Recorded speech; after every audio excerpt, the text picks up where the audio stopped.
My husband has been visiting an orphanage home every Saturday for 6 years. I follow him and found an abandoned building with my pictures on the wall.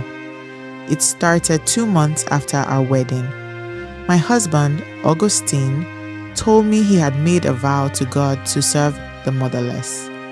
He said every Saturday from 2 p.m. to 6 p.m., he would go to an orphanage in the outskirts of the city to teach the children mathematics. I thought I had married an angel. I even bragged about him to my friends.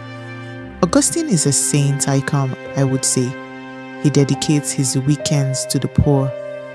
But as the years passed, things became strange.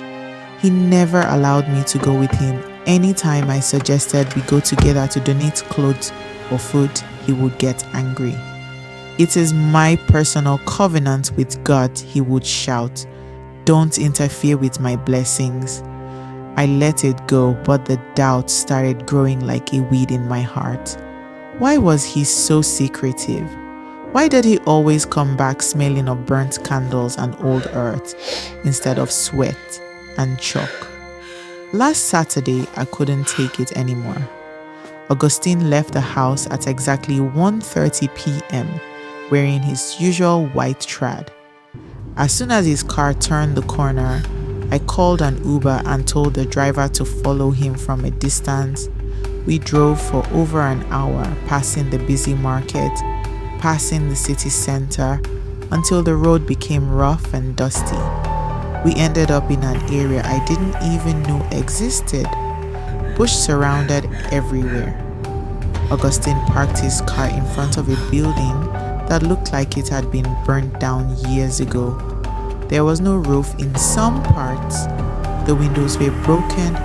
There was no signboard, no sound of children playing. "Madam, you sure say person they live here?"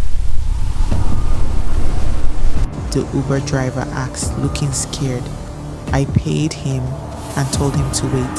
My heart was beating so fast I could hear it in my ears. I watched Augustine unlock the rusted iron gate and walk inside. I waited for 10 minutes, then I removed my shoes so I wouldn't make noise. I crept towards the building. The place was silent, deadly silent.